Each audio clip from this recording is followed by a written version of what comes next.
person can do whatever they want with their appearance. Even if it frightens small children. Even if it confuses barbers. But still, you gotta factor in time and place and age appropriateness. We put guardrails on everything. Sure, dress like a Macy's parade float, but on your own time. Not at school where there's kids. Because if you're okay with this, then why can't another teacher show up with a giant inflatable penis? And I don't mean Brian Kilmeade. But, yeah, it's true, he's not inflatable. But how is that also not an exercise in gender rights? It's the same thing. So I return to the essential question. Is this real or not? Here's another recap. An anonymous post from a message board, which is where I get all my facts, claims this person isn't transitioning, but trolling. It reads in part, "This dude is gaming the system. This teacher was almost fired for toxic masculinity last year, as well as not embracing woke culture. He dropped red pills to his class, such as how silly gender-neutral bathrooms are. The school board hates him. Now he's upping the ante to exploit the very clown world the school and society itself created. Who knows? This teacher could be punking everyone. If so, I want this teacher to be my best friend. Maybe my next president. One thing's for sure, whatever ticket you throw him or her on, it's gonna tip over. But a prank like this exposes the profound uselessness of the educational system. This gag is a more accurate assessment than a standardized test. Fact is, the administration would rather judge people who have an issue with the teacher than actually manage the teacher herself. If you are concerned, well, then you must be the problem. And the school implies that by creating a safety plan for the teacher, which should start by installing a safety guard on that table saw. Honestly, I can hardly watch the deli guy slice my turkey breast. The last thing I want to see is this idiot accidentally slicing off his acrylic areolas. And they are acrylic. But according to The Sun, emails were sent to parents telling them that police will ensure students behave when they protest.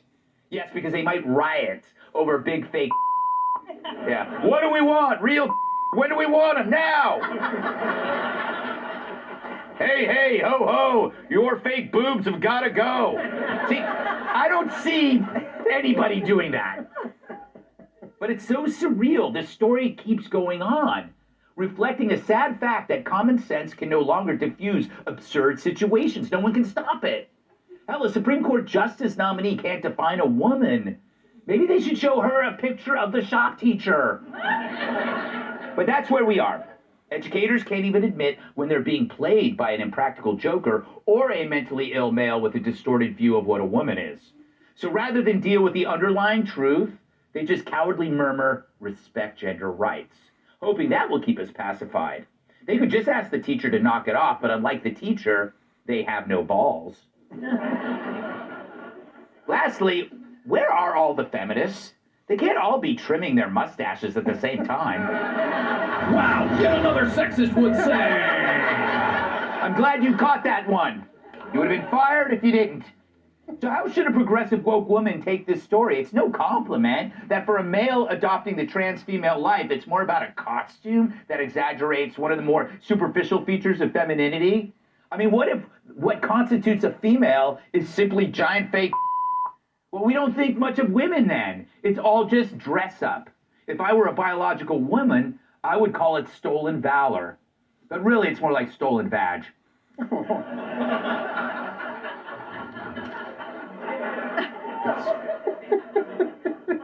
Believe me, that's gonna stick. But the gender warriors never really have much to say on this stuff. They claim to be feminist until they find themselves up against men pretending to be women. They then suddenly lack testosterone. In the end, it doesn't matter if the teacher is sincere or silly. It's the response that tells the story. And it's as sad as it is hilarious.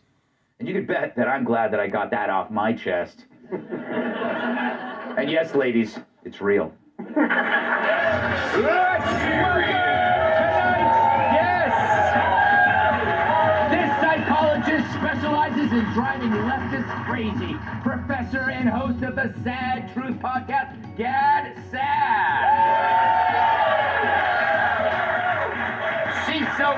Boy, she'll give you hiccups. Outnumbered co-host Emily Campagno. Liquor cabinet, wooden and full of booze. Writer and comedian Joe DeVito. And for Halloween, she plans on going as someone pleasant. Fox News contributor Kat Tiff.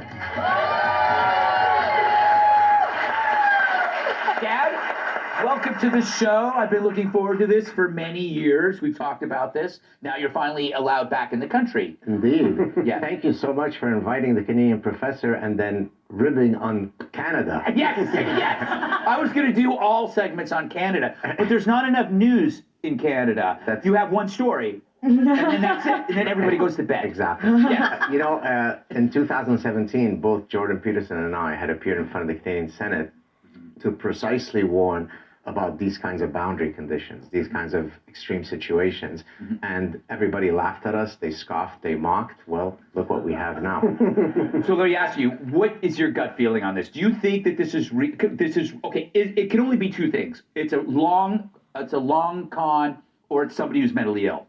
Because if it's actually trans, they wouldn't go for the giant boobs. My first reaction was that it was real, but now that I'm hearing a greater number of people saying that it could be a troll, the reality is whether it's real or a troll, it shows that the zeitgeist is not doing too well these days. So it shouldn't matter if it's true or false, because the response is the laughable part. Exactly. Yeah, they don't know what they're. Instead, Emily, they're so scared of offending, I guess, a very select group of trans men with D breasts. D to the infinite. And yes. what I love so much is that we can't even put the full photo on air. We have to blur out part of her photo and that her mask is below her nose.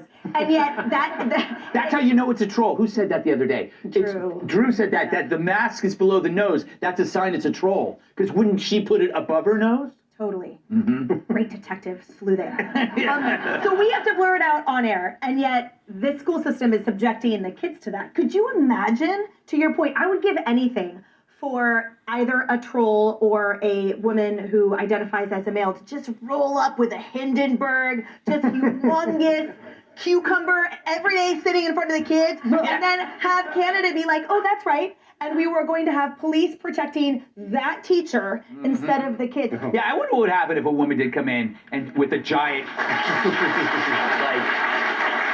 I think the safe word would be cucumber, but a giant, this is why I wasn't allowed to teach. Dirigible. Because I have a huge... All right, we're good. A huge love for cucumbers. I enjoy a good cucumber. It's cold and it's crunchy. oh, delicious. Cold and crunchy. Slice it. You can do a cucumber sandwich with cream cheese, Joe. Is this really the venue for this? Speaking this? of, okay, how about this? This is the third time we're doing the show. We're doing it every week until we get to the bottom of this. No one else is doing this. Not Dateline, not 60 Minutes. No. Outnumbered. No, and I'll say this, if there were ever a legit use of the pronouns they, them, Yes. it would be this. Okay, so this is either a teenage boy's worst nightmare thinking, oh, have you seen the new shop teacher has giant boobs, and you're like, oh, that's the old shop teacher, what happened here? Here's what I don't understand. Okay, in Canada, if you send $5 to a trucker, they've got that tracked. Yet we still don't know if this is real or not. We're seeing the same photo, the same video, like this is Bigfoot. A couple of blurry photos, a couple of plaster prints. Yeah, exactly.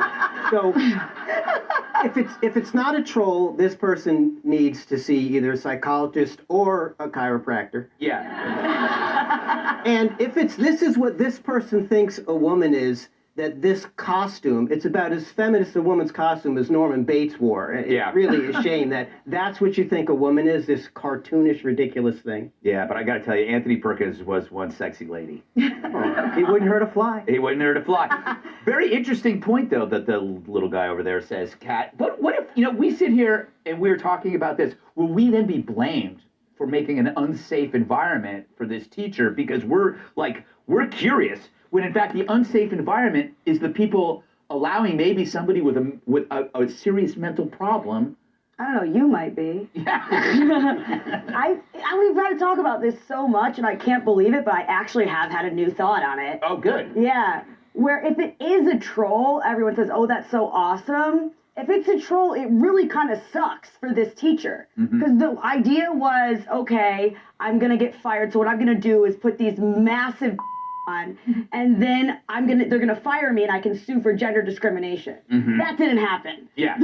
The school is like, good for you. So it didn't work. So this teacher every day, if it's a troll, looks at these giant is like, I can't believe I have to put these on again.